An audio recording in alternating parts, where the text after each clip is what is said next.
Gospod Šiško, razlog, zakaj ste se odločili nastopati v vlogi zasebnega tožilca proti Andreju Lazbaherju?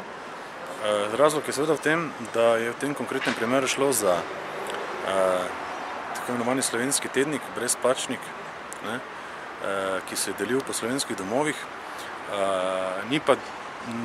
Ni pa znan avtor članka, oziroma oseba sploh ne obstaja. V članku neznani pisec namensko napeljuje na to, da naj bi Hrvati imeli nekakšno paravojsko, potem paramilico in nazadnje, da obstaja verjetnost, da v primeru nerešene meje s Hrvaško, da bi naj Hrvati nekako sprožili vojno proti Hrvaško, kar je popoln nesmisel.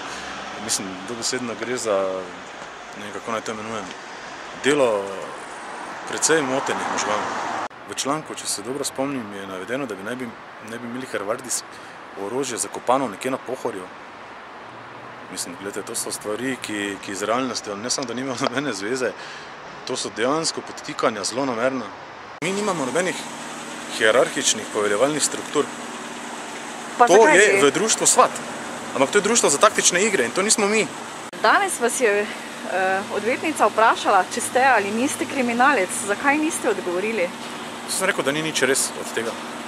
Torej, danes ste v pričetku glavne obravnave ugovarjali vložitvi zasebne tožbe zaradi česa? Zasebna tožba, kot je vložena, je brez kakršnekoli pravne podlage.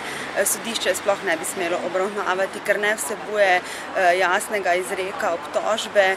Prav tako stvari, ki se očitajo obdolženemu, ne more predstavljati kaznivega dejanja zoper čast in dobro ime in bi sodišče moralo ta postopek že zdavnaj ustaviti. Omenjali ste tudi prekluzijo? Seveda, tožba je prepozna, zasebni tožilec jo je danes spet modificiral in malce popravil. Dejstvo pa je, da nima absolutno nobene podlage in da predstavlja zgolj popolnoma neprimeren pritisk na novinarsko svobodo.